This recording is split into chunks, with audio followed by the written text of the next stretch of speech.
બાંગ્લાદેશી ઘૂસણખોરોને પકડવા વલસાડ જિલ્લામાં રાત્રે પણ પોલીસનું અભિયાન ચાલી રહ્યું છે અને જિલ્લાના અનેક પોલીસ સ્ટેશનમાં રાત્રિ કોમ્બિંગ કરવામાં આવ્યું હતું અને શંકાસ્પદ લોકોની અટકાયત કરવામાં આવી હતી। અત્યાર સુધી વલસાડ જિલ્લામાં 350 થી વધુ શકમંદોની અટકાયત કરવામાં આવી છે અને તેમના ઓળખ પુરાવા તેમજ અન્ય આધાર પુરાવા સહિતના દસ્તાવેજોની ચકાસણી કરવામાં આવી રહી છે।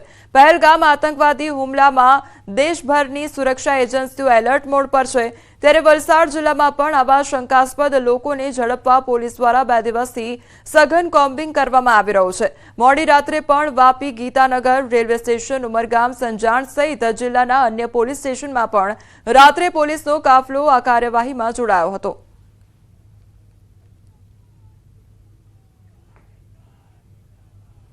तीन 300 से ज़्यादा सस्पिशियस लोगों को डिटेन किया है, उनसे पूछपरछ की है, उनकी आइडेंटिटी स्टैब्लिश की है और जिसकी आइडेंटिटी नहीं स्टैब्लिश हो पा रही है या जिसके बारे में हमें डिटेल्ड इन्फॉर्मेशन नहीं मिल पा रही है, जो बांग्लादेश से आया हुआ शंकास्पद व्यक्ति हो सकता है, उसके ऊपर लीगली जो भी कार्रवाई की जानी चाहिए वो की जाएगी।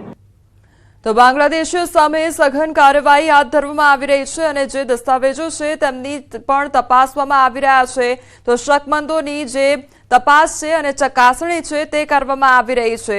તો ગત મોડી રાતથી આ કામગીરી ચાલી રહી છે અને સતત તે લોકો દ્વારા પેટ્રોલિંગ કરવામાં આવી રહ્યું છે।